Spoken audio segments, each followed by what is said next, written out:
Hello and welcome everyone to Red Planet Live. I am your host, Ashton Zeth, and I'm elated to be hosting the Mars Society's podcast and leading the conversation about human exploration of the universe and the future settlement of Mars. As a longtime space enthusiast, I am passionate about STEM education and making humanity an interplanetary species. Thank you everybody for joining today and supporting Red Planet Live. Going to kick off today's episode with one more announcement. We're getting close. The clock is ticking. We're checking off the days until the 2025 International Mars Society Convention, which is scheduled for October 9th through the 11th. We are now less than a month away. This is taking place at the University of Southern California in Los Angeles. This year, we're celebrating the 28th year, and the theme is Mars, the Time Has Come. And we will be focusing on Mars exploration, human settlement planning, and cutting-edge space technologies. So if you haven't already, go to that link right there, and then you can...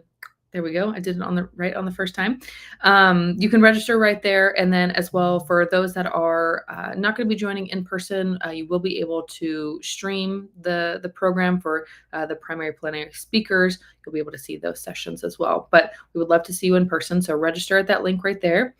And then to talk about conference and all things Mars Society, we have a friend of the podcast today, the Mars Society Executive Director, James Burk. So if you're unfamiliar, James Burk is a founding member of the Mars Society and has served as the Mars Society's Executive Director for the last, 3 or 4 years now? My note says 3, but I think that's outdated, overseeing all Mars Society programs and initiatives. James has previously served on multiple crews at MDRS, including as commander of Crew 261. In addition to leading Mars efforts, James is also co-founder of Space Northwest, an organization focused on strengthening and growing the space community in the Pacific Northwest and attracting new space projects and interest to the area. Lastly, James also leads the Mars VR virtual reality project and has led the Seattle chapter since 1998. James, thank you so much and welcome back to the podcast. Always a pleasure to be with you, Ashton. Happy to be chatting. I'm excited to hear about some exciting updates that we have regarding Mars Society, but we're going to kick off the conversation the way that we always do with question of the day. And I know, obviously, that with you, I think I could give you a little bit of a harder question than maybe I would give some other people. So I'm excited to hear your thoughts. But today's question of the day, again, no right or wrong answer, just your opinion.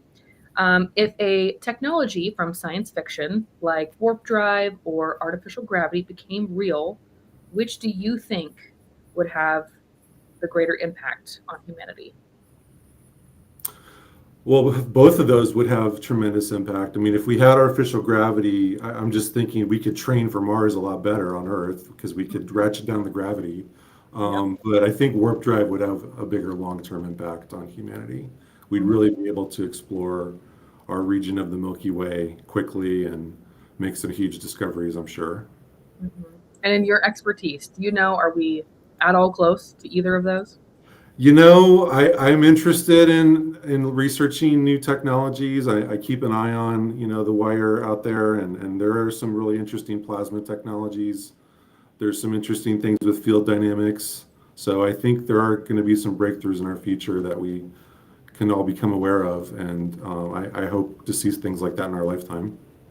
Yeah, very exciting. Well, like you said, there's some promising technologies out there, so maybe we'll start to see, some of those technologies and innovations from sci-fi start to become more real as we continue to invest in and research into these technologies. So very exciting. Want to remind everybody that as we're jumping into the conversation, if you have questions for James, please put those in the chat. I will be sure to sprinkle those in throughout the conversation. But let's dive in. I've got lots of questions and lots I want to know. I'm sure that you've got some exciting things to share with us. So let's just give a quick update on some of the field work that's been happening. I know there was a recent analog crew at Flashline, Mars Arctic Research Station on Devon Island this summer. Can you give any update on that? Was there any big achievements and what's planned for the year? Yeah, it's really been a busy year for us. In addition to our normal activities at the Mars Desert Research Station in Utah, we've sent a crew for the 3rd year in a row up to Flashline. And this is an island the size of Ireland up in the Arctic Circle in Canada. And we had a 7-year hiatus where we weren't sending crews there. We could really only operate there in the summer because that's when there's sunlight all the time and it's warm enough to operate there. And so for the last 3 seasons, we've sent a crew and we've fully reactivated Flashline. You know, that's the first station we built in the year 2001. Yeah. And so, or maybe it was 2000. I start getting those confused sometimes Oh, now that but it's 2025. But you know, we've been there 3 years in a row now. We've had a very full set of the science work we've done. We've adhered to all the requirements of being up there, things like hauling away the trash and whatnot, making sure that we leave the environment pristine. And that is a really pristine environment for science. So one of the things that the crews researched this year was bioplastics, and there's going to be some research papers written about that soon. We had Terry Trevino was our overall mission planning lead, and we had 3 different crew segments this year.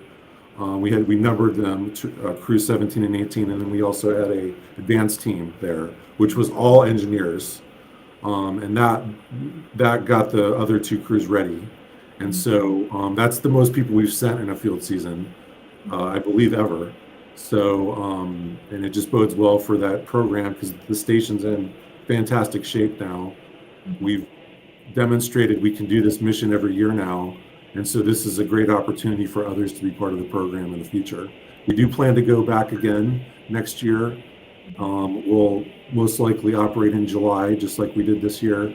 And so we'll plan a full set of science work and look for partners and institutional partners, sponsors of that mission, and you know, really get that going in earnest after the conference.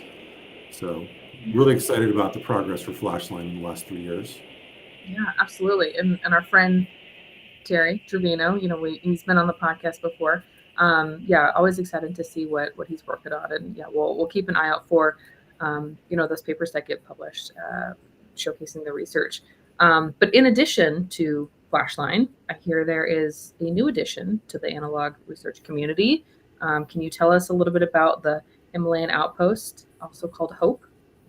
This is a very exciting new project that we're part of, and we just put out an announcement today about the first crew. This is a new station in India, in Kashmir, in a region called Ladakh, and it's a high altitude lake that is scientifically interesting that this station is located at. We are one of the key partners of the program, key financial and program management partners for this, along with the Australian chapter of the Mars Society. And the lead company is the lead tenant, I guess, of the station is Protoplanet, which is a new company out of Australia that we've been partners with now for several months.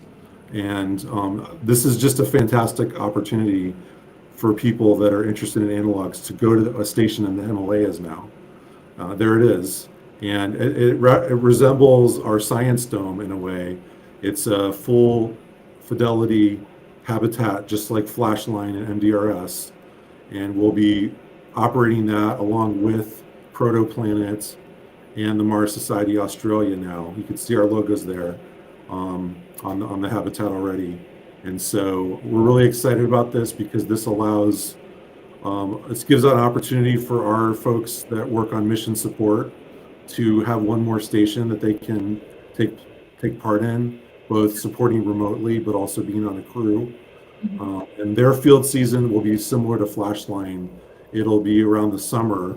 So we'll have an advanced crew going out there in April, and then a full science crew next June. And so we're working with Protoplanet and the Australian chapter on that project, and we'll be a long-term partner of theirs. And so one of the things they've asked us is to find mission support resources that can support this program remotely. And so we have a whole list of folks that just helped us with the Flashline crew and others that have helped us with MDRS, and they'll be part of this. So this is an opportunity for us to have kind of a 3-headed program, right? The MDRS, Flashline, and HOPE are now the 3 stations we can directly contribute to by planning for the science agenda, planning for upgrades, sharing institutional knowledge about how to run programs like this, and also share opportunities for volunteers across the three. Mhm. So if somebody was interested in either participating in a crew mission there, or they wanted to support, like you said, mission support, how could they get involved? We will be announcing how to do that in about a month or so. After the conference, we'll have some specific calls to action about both Flashline and Hope's next field seasons next summer. So just watch our Mars Society website and social media, and we'll have those calls to action in about a month. Okay. All right. People are excited. I can feel it. Well, speaking of MDRS and analog facilities, the new season for MDRS is about to kick off. What's ahead for the year? What can people expect? Is there new crews coming? What's Yes. on the radar for MDRS? It's really exciting this field season. Our first crew is the world's biggest analog. So that is a program where there's a group that has selected crews for all the analog stations around the world. So there's stations in Europe and Asia, Iceland, they're all part of this program. Even new stations that are being stood up in the Middle East and Africa that are going to be part of this program. And I believe there's around 20 to 30 total analog stations that all are going to have crews at the same time. And so our crew for WBA is made up of a really talented group of space professionals that we selected from a pool that was provided by the overall world's biggest analog program, and the commander of which is a longtime volunteer of ours out of our Toronto, Canada chapter. Her name's Rim Chade, and she's going to be leading the crew that is at MDRS right after our conference is when their mission is. It's a 2-week mission. There are a set of experiments that all of the analogs are going to be doing together. And then there's some that this crew will be bringing to MDRS as well. I just got off a call with our friend Eric Christoph from the EVA Link team, and he's working on an experiment for them to run. And we'll have some new work in the Green Hab as well that they may take part in, some new plant experiments and other activities in there. And another thing that's going to happen is our friends at the Biosphere down in Arizona have developed the SIMOC system, which is a way to monitor a habitat with software and monitor its air quality. And there's research in there that's has to do with life support and closed loop systems. It's really cool system because you pull up a graph and you can tell what the crew's doing just based on their CO2 usage. The team knows how to interpret the results that way. And so they've given us a sensor to install at MDRS that does that same type of monitoring of air quality and CO2 and other things. And so we're really excited to be part of that effort because it's a global technical experiment that's going to actually capture science data. So but that's just one of many experiments that are going to run as part of World's Biggest Analog. And that's just the first crew we have. We have crews again from Purdue, from University of Colorado Boulder, who every year has sent out several dozen people as part of their wilderness medicine program at University of Colorado Boulder. And they're a key partner of ours on the station. And so we're really excited they're going to participate again. I believe this year they have 3 different crew rotations. That's great. And then we also have several other crews that have applied or that we have formed out of individuals who applied. So we have a whole full field season this year that runs from October through May. And that'll be, I think, our 23rd field season. And we're into the crew 330s now of planning. So we've had over 315, 16 crews at this point, and 4 people have become astronauts from our program. So there's around like a 1 in 500 chance if you go through our program of becoming an astronaut based on real data, based on real performance of the program. And so, yeah, we're we're always really excited about MDRS, and the leadership role that we have in the community is really because of all the crews and all the work and all the science that's been done at MDRS. So really excited about that. We have our work party that we call the work party is happening right now in Utah, and so we're getting ready for that first WBA crew. Yeah, I mean, you know it and I know it, but MDRS is known internationally as a leader in analog science and missions. So it's exciting to see it in its, would you say, 23rd, 24th? 23rd field season. 23rd field season. That's incredible. Yeah, so if anybody out there, hey, you've got dreams of being an astronaut, maybe you need to go on an MDRS mission first. But before we deviate to the next topic, I see that there's a couple questions about habitats and specifically one about HOPE here. So Ellen asks, are there new objectives for the HOPE analog given the high elevation? That's a great question. I'm assuming she means science objectives, although there could be human factors and other operational learnings that we have because of that location it's in. And just the fact that working with, I didn't mention one of our partners on the Himalayan station is the Indian Space Agency, ISRO. Yeah. And so that's a new partnership for us. We're really eager to work with them. We've had a chapter in India, by the way, for several years that has run a rover competition, much like our university rover competition that we run in Utah every year. Their rover competition has had over 1,000 attendees and over 50 teams. They ran it for about a week because they had so many attendees. They had to get people through the procedures. And so those folks in India have been very active with the Mars Society. And so we hope that we can leverage some of those volunteers to support the Himalayan station. But also the partnership with ISRO is going to, I think, bear a lot of science goals and partnerships. I would say that there are definitely some geologic and astrobiology type research that could be done because it's in a pristine lake in a remote area, like the bodies of water at Devon Island that we look at for different reasons scientifically. Yeah. So I think some of that would translate, those type of research areas would translate well to the Himalayas. Also, the fact that it's high altitude, you could do some experiments about oxygen deprivation, I believe, hypoxia and things like that. I don't know fully how they're handling all of that.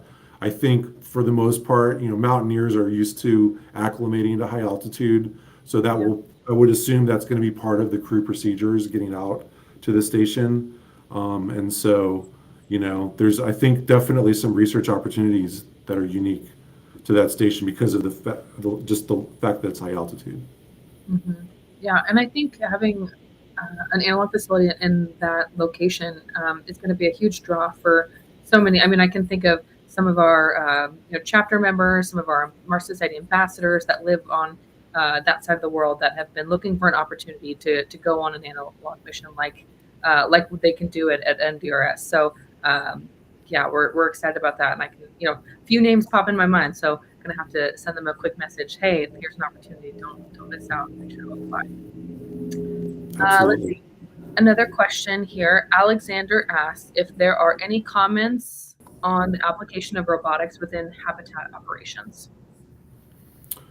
Yeah. I mean, we need to overall for us to live on Mars. We need to practice the art of automation. Mm-hmm. We need to have more systems that are very low touch for a human being, for a crew member. And so, for example, in the green hab, growing plants, we're talking about this right now, how can we put in not just a camera to look at all the plants, but individual cameras on each plant to monitor them and have software that actually can detect problems before a person can, because then we can run that system year round when there's nobody there in the summer, things like that. We do use robots at the station. The individual crews will bring rovers and drones routinely. I remember my crew, which I was on RPL about right afterwards, we flew several drones. We actually tested a drone that was brand new, built for our mission, and we flew several commercial drones to capture footage and other things. It's not just for outreach footage, although the outreach footage we have is spectacular, but also for practicing flying a drone with gloves and a helmet on. Lose it. On my mission, I actually lost the drone, and we had to do an EVA to go get it. And we actually had fun locating where it was with a second drone, which we had done only a couple hours after the first one was lost. So that was, there's a lot of space in a Mars mission for robotics today, but this is an emerging field. This is an emerging field for manufacturing. It's an emerging field for a lot of, reduction of labor applications. And on Mars, we're going to have a labor shortage. The colonists on Mars are always going to be busy and have too much to do and not enough people, not enough time. So automation is going to be key. And the more things like that we can practice and develop on our own at the stations, then we're going to be in the driver's seat when we get to Mars. Mm-hmm. Well, it makes me think about MTI and Mars Technology Institute and developing the different type of technologies that are eventually going to be needed for Mars. Can you give us an update on MTI? I know that it's going to come up at the conference, and I'm going to ask you about that next. But just give us a preview of what's coming and where we at today with MTI. So backing up 2 years ago, Robert published his book, The New World on Mars, which in a lot of ways is like a sequel to Case for Mars, his first book about Mars from the 90s. And I was trying to point. Yeah, Case for Mars. Yeah, right there. You got it right there. And so the New World on Mars talks about what's the economy going to be on Mars. It's going to be an inventor's economy. We're going to export inventions to Earth. We're going to export new knowledge, new processes, new data. And so why not start that now?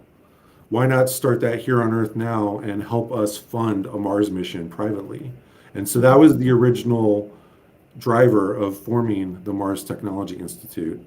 And so 2 years ago, roughly, we had a Kickstarter campaign, a crowdfunding campaign, where we raised $130,000 and to get this going. And so we've actually been at it. We have a team that's been meeting every week since then to do strategic planning and also to find partnerships and other entrepreneurs, principal investigators, scientists, people that want to help do this work. So people that want to help start companies that are going to form a business around a product or service that helps us settle Mars, but has direct commercial applications on Earth today. Something that fits within that 3-year investment window that everyone talks about. If you're starting a business today, usually you have to be earning a profit within 3 years, or you're not going to get any large capital investment. You have to have a business model that guarantees that. And usually they want to fund you because they want you to scale that up. They want you to have a proven business model working now.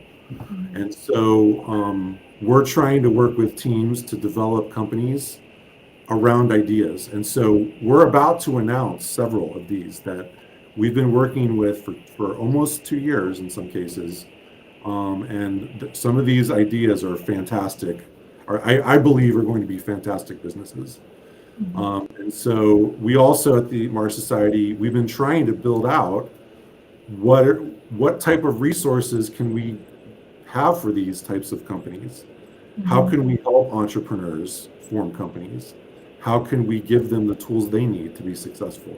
Whether that's helping them practice their pitch with us, giving them advice on the right materials they should have ready for investors, and then connecting them with angel and institutional investors.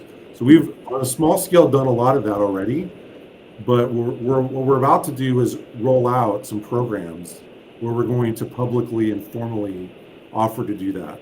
And so at the conference, we're going to have several of these initial companies represented in a special track in one of the afternoons. and several of them will be unveiling their companies. But I'm going to have a session where I talk about the programs we're offering as well to other entrepreneurs to start companies like this. So that's really for the MTI. That's what we're trying to do right now. We don't have millions of dollars to go directly be an angel investor and directly fund pure research. So we're trying to do the next best thing, which is harness our community and help others do that, help others organize companies. And I'm really proud of the set of people that we're working with now that we're going to unveil at the conference. Yeah.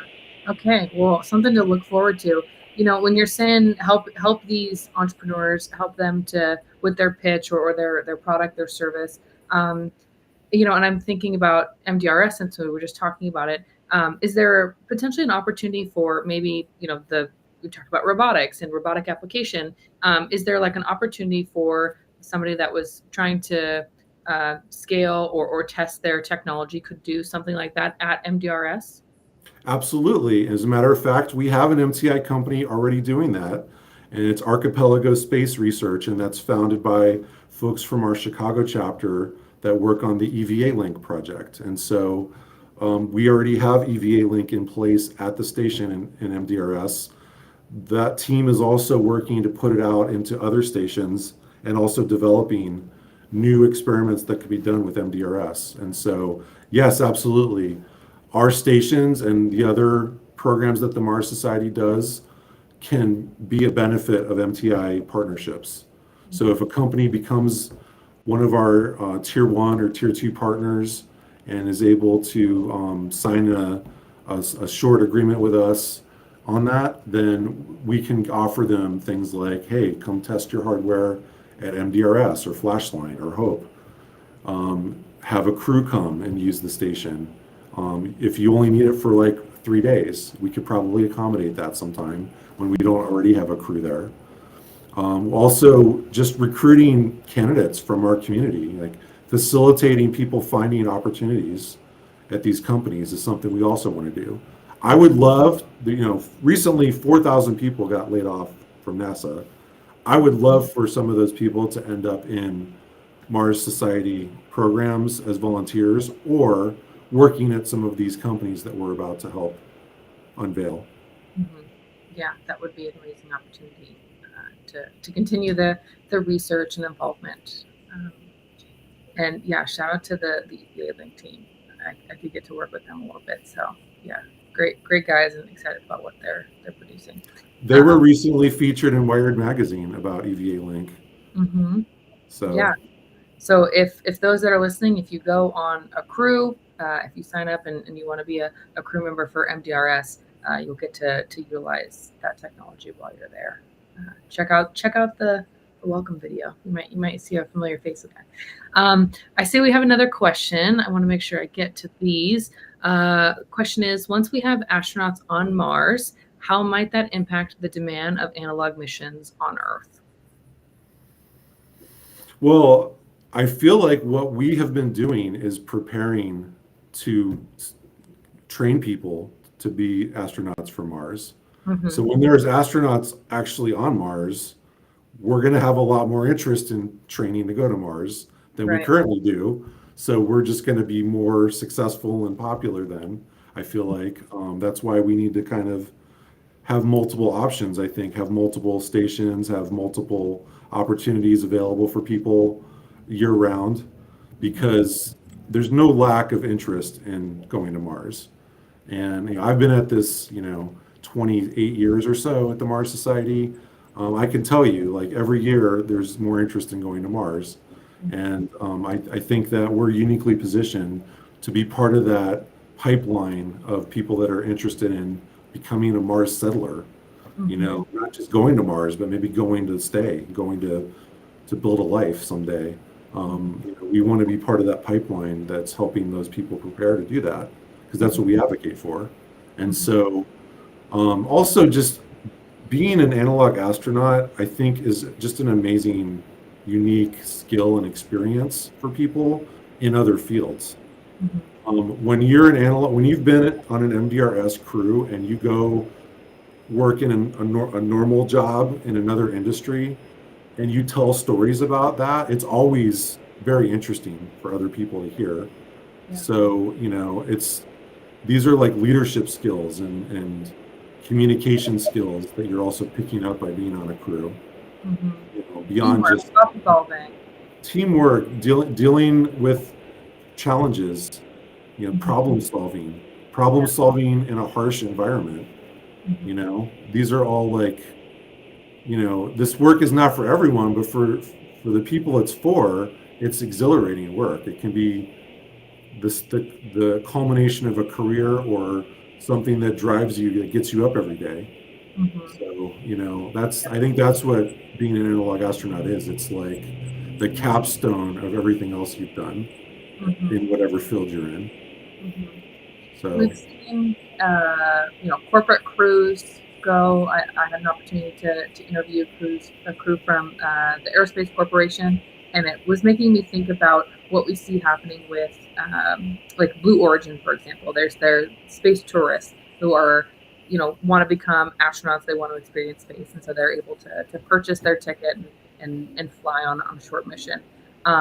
Is that something that the Mars Society would explore, like I want to live out my Mars Society dreams. I'm not necessarily like a researcher. I'm not a scientist, which obviously we told all the experiments and all the research that's happening. But is there an opportunity for those people that, hey, I'm not a researcher, I'm not a technical person, but I just want to go like pretend I'm on Mars and see what that yes, experience is like? Do we have that option?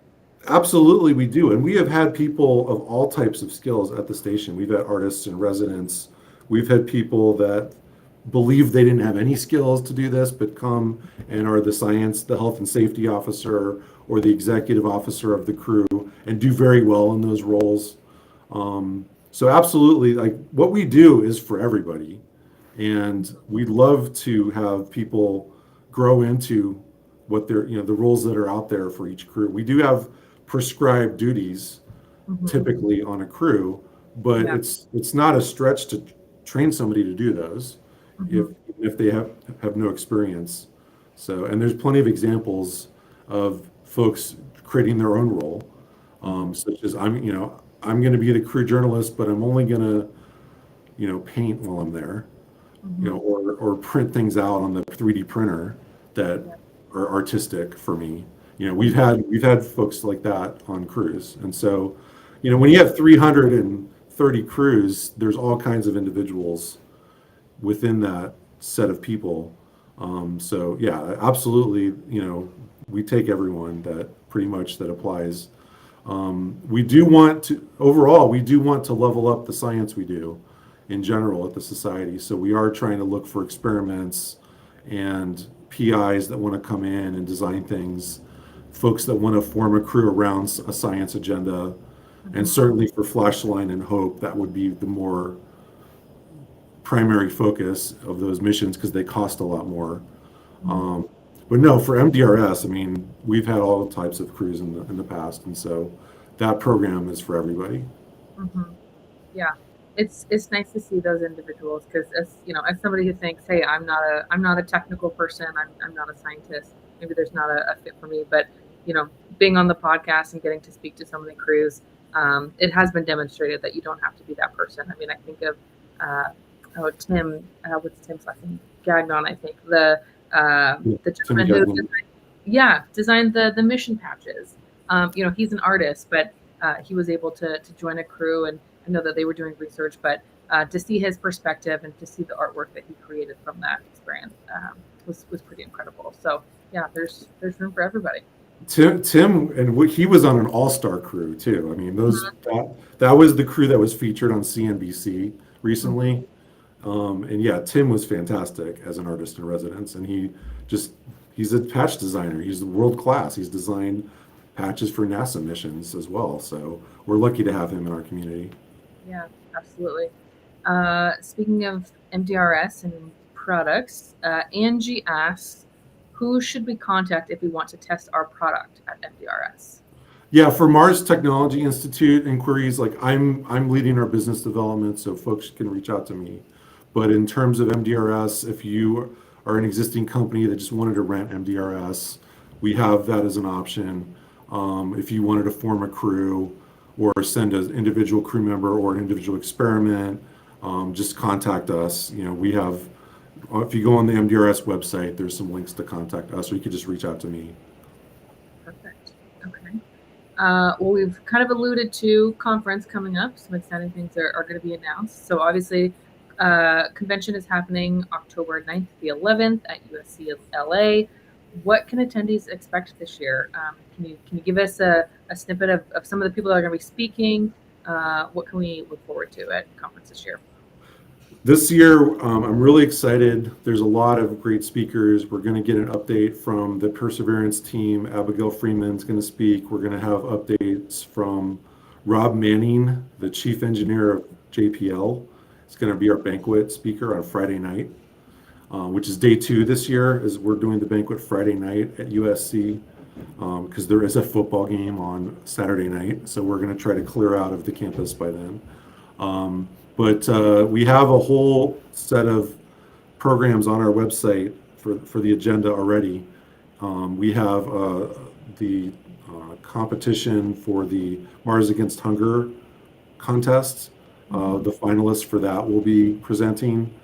We have a couple of teams from the high school summer competition that we just did, the STEM camp that we run every year. We've run that for 4 years now, by the way. We had over 100 students this past summer. This is a global competition that we run, and we have students form teams and design a Mars settlement, a Mars mission of one crew. That we give them an amount of payload. We tell them you're landing on Mars with, pick a number, 30 tons of gear. What are you going to do? Who are you going to bring? What's the agenda of what you're going to do while you're on Mars? What does your base look like? How are you going to keep everyone alive? So the students will design all that and then present it, and they'll have a competition between teams. Mm-hmm. And so, and a little debate. They'll actually critique each other and respond. Mm-hmm. So we've had really a lot of success with this program the last 4 years. We had one student go through the program, and he wrote his college essay and applied to Harvard, Yale, Princeton, and Stanford, got into all 4 and got full rides. And he ended up going to Stanford. Mm-hmm. This is just one kid, one student, but it shows that this is a really good activity, a really good summer activity for a high schooler to be part of.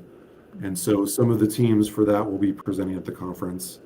We have our typical set of plenary talks in the mornings, and then track sessions in the afternoon, usually 4 rooms going at once in the afternoon. So we have tracks on technology, legal and political aspects of settling Mars, analog research. We have the MTI track one day. We have the competition for Mars Against Hunger another day.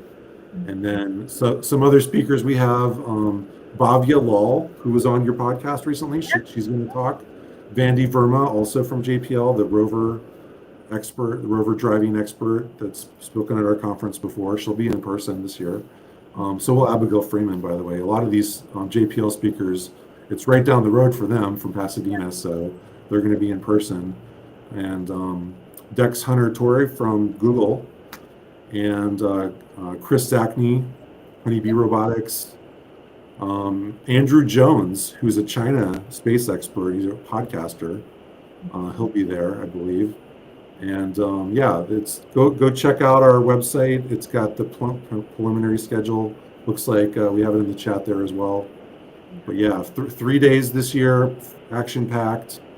And we haven't talked about it much yet, but the big political activity right now that we're working with the Planetary Society on is to save the NASA science program and the funding for the NASA science program.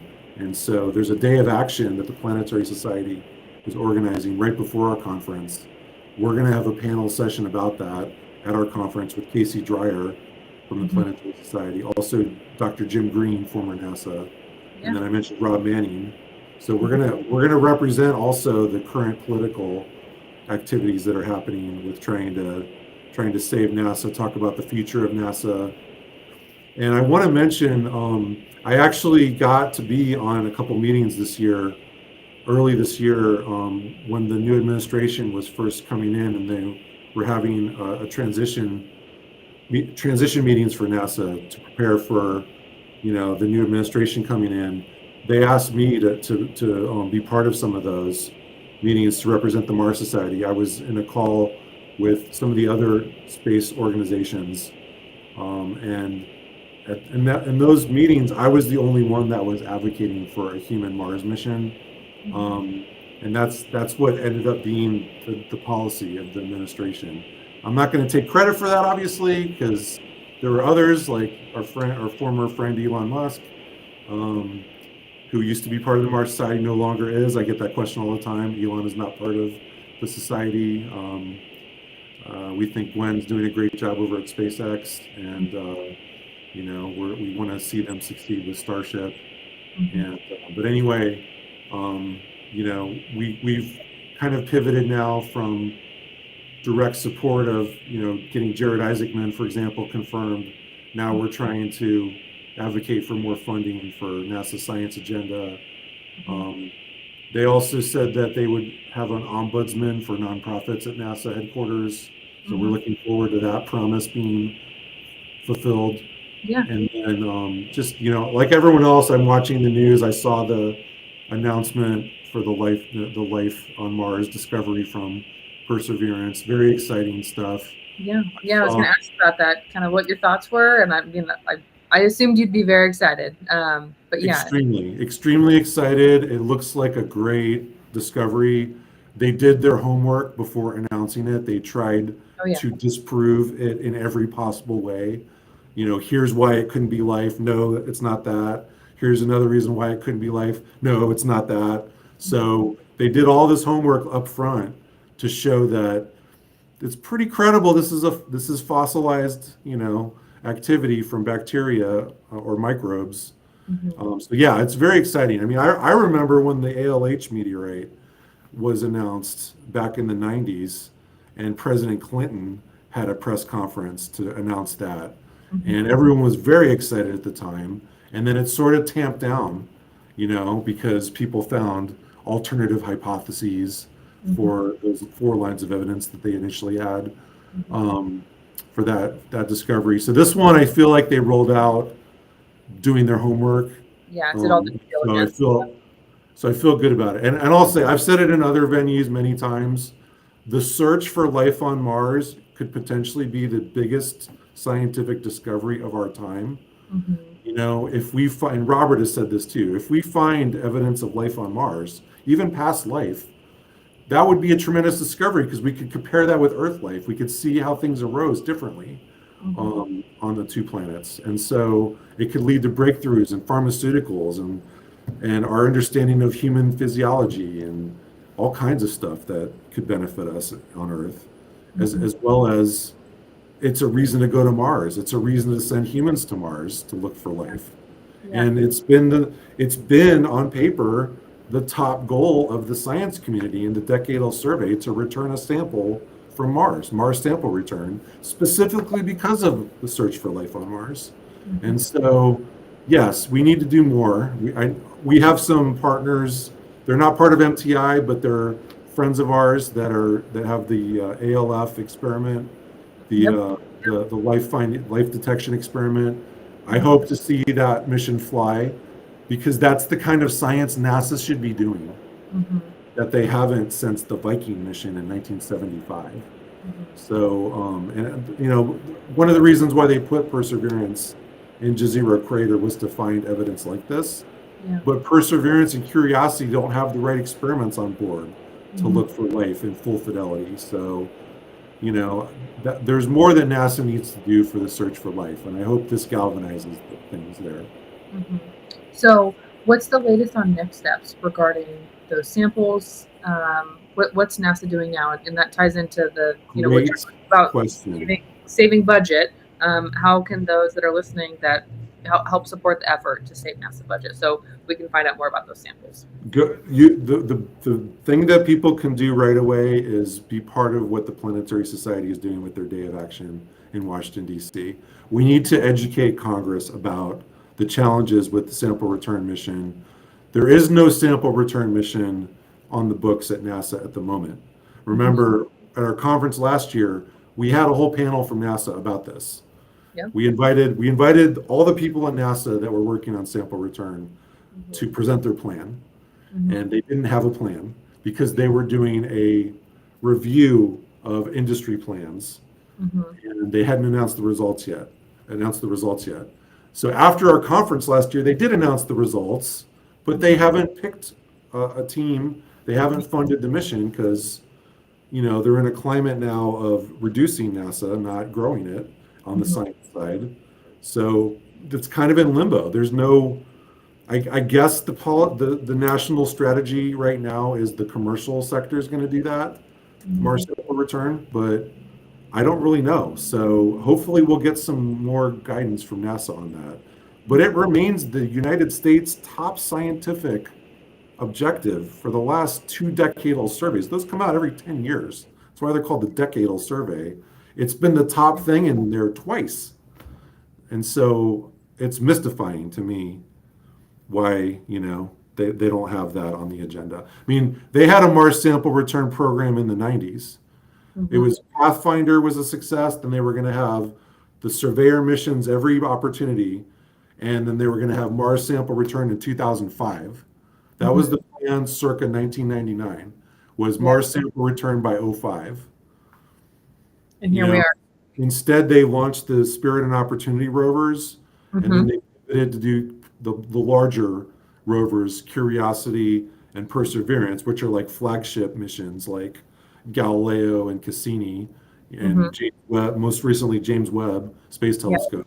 The kind of missions that NASA works on for like a decade, and they're like multi-billion dollars, right? That was not the approach we were promised in the 90s. The approach under Faster, Better, Cheaper with Mars was send small scout missions every opportunity. And so hopefully, if you watch some of the SpaceX webcasts, hopefully they're going to pick up the ball and start sending things every opportunity, which is every 22 months. And there's one coming up next year. Yeah. But right now it's really just the telecommunications orbiter is the big flagship or the big Mars mission that's being designed right now, and that's being done commercially. So it's not really a JPL driven science mission like all the other rovers have been. Yeah. Well, speaking of that, somebody knew you were going to mention it and asked the question. What are your thoughts on Blue Origin and Rocket Lab's announcement about communication efforts to Mars? I applaud that. We need a communications infrastructure for Mars for all the missions that are being planned and for activities on the ground. What I'd love to see someone do is announce they're going to do a 10 to 15 ton Mars lander, because that's the biggest obstacle or technology that needs to be developed right now for humans to Mars, other than transportation, Starship, a lander. But landing cargo, I hope that SpaceX remains on track with Starship. It looks like they're going to do orbital refueling next year. And if folks on this call remember, back in 2020 at our conference, when I asked Elon, what's the timeline for humans to Mars, he said, watch for the orbital refueling milestone, because we're about 2 years after that. You'll see the first cargo mission to Mars. So some people think SpaceX is going to send Starships next year to Mars and during the opportunity, and they may, but it's more likely going to be 2028 for a cargo mission to Mars to set up a human mission the following opportunity. Well, speaking of cargo, question from Carlos, who asks, what do you think about sending a lab to analyze samples in situ on Mars?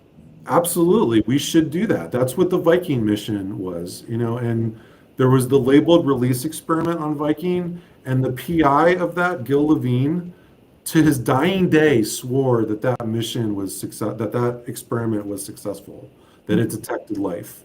It was controversial because at the time they didn't understand how perchlorates worked on Mars. And perchlorates, essentially, it's like pouring hydrogen peroxide on something, it oxidizes. The materials, the experiment, some people claim, was poorly designed because they didn't take into account perchlorates. But Gil Levine said no, like we put a medium on Mars that grows bacteria, and it grew bacteria. It expelled carbon dioxide. It had the expected results. To his dying day, that man swore that he found life on Mars, and he spoke at our conference in the past as well on this topic. So yes, they should send a follow-up for that. You know, it was in 1975. It's overdue now for a follow-up on that. So yeah, absolutely. They should. The Mars Science Laboratory, the Curiosity mission, should have had stuff like that, in my opinion. And it did. Perseverance at least went to a place, that could potentially have good samples for life. And so we're seeing that, but they don't have, Perseverance doesn't have the right equipment on board. So yes, I'm 100% for that. I don't understand why they're not doing that. Yeah. It's a battle of priorities, it seems, and hopefully, here in the near future, there's going to be. It's about priorities, but like everything else, there's politics inside, the halls of NASA. Yeah. There's folks on the planetary protection side that say things like, "Oh, we should never send people to Mars because we should keep it a pristine environment so that future generations can explore it with better instruments." Yeah. That's a real argument people make inside NASA. So it is a little bit of a political or opinion-driven thing. But I mean, we are firmly on the side of we need to go look for life on Mars. It's the biggest possible discovery we could make in our society right now. And it would drive all kinds of advances in other fields. And we should, that's the kind of thing NASA should be doing. Yeah, the impact that it would have. Whether it's robotic or human, we should be looking for life. Yeah. The best way to look for life is with humans, though. We've proven that. MDRS crew number 1, we found a dinosaur fossil in a place where a rover could never go. Robert always loves to tell that story. Oh, yeah. I love that one. That one's good. And I think that was confirmation. We're in the right spot. The location we picked for MDRS, we're supposed to be here. Oh, the location we picked for MDRS was world class, and that comes up a lot. It's like Robert recently was talking to James Cameron, the film director, and years ago James Cameron was going to do a project where he was going to film a Mars mission. Instead, he did the Avatar trilogy, but he was looking at Goblin Valley for that, and the film Galaxy Quest. If you ever watched that one from the 90s. They had scenes filmed in Goblin Valley, which is 10 minutes north of MDRS. So that's kind of, James Cameron claims that that's why we picked MDRS. There's other people in the Mars Society, like my friend Sean Plunkett, who's our Nevada chapter lead, that flew over a bunch of sites in the Southwest in that era and helped us find the site that would disagree with James Cameron. But yeah, that's why we're out there, is because it's a Mars analog. It's a place on Earth like Mars. And after 23 years, we can definitely say that it's a lot like Mars. And there's also lunar terrain there too. So. Continues to prove it's the best spot for those missions. Let's see. Well, I've got just a couple other questions. So those that are listening, if you have other questions, put those in there while we have time. But thinking about conference coming up, wanted to make sure that I asked, sponsorship is always a big part of making the conventions happen. How can people support the conference, and where do we find that information?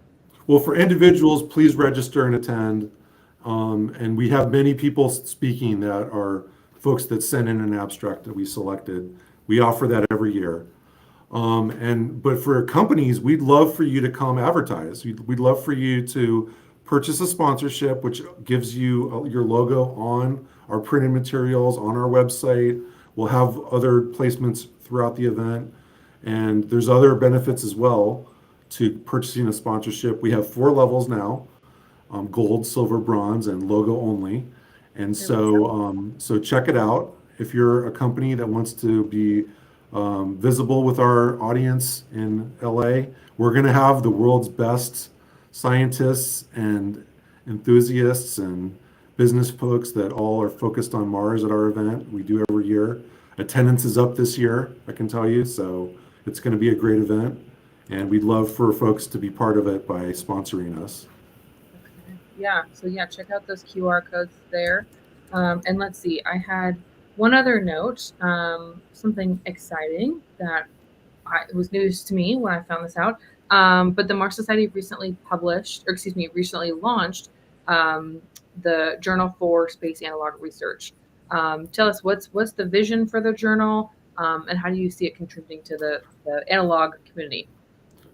So it's important in science to publish your work. If you do a research project and collect some data and discover something, publishing is what you're supposed to do in the academic world.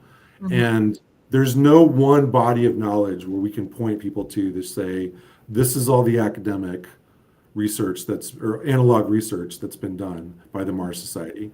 We've had world-class scientists come through our stations. They typically publish elsewhere. And so what we're trying to do is build our own brand here, build our own journal that comes out regularly. We're partnering with individual universities right now to produce this journal. So our first issue is partnered with Purdue. Purdue has an existing journal called the Journal of Human Performance in Extreme Environments. They publish that regularly. They've done it for years. We're taking that over for one issue and making it a special Mars analog research, Moon and Mars analog research issue with Purdue. We're taking papers now for that. And our next one, we're working with another university, and we're hoping that we can do this quarterly or several times a year so that we can have a pipeline where people can come to our stations, be on a crew, do their science, do their research, come up with their breakthroughs, and then publish through us, through the journal. And this will also be ways for us to communicate science to a more mainstream audience. We are going to have other products than just the journal.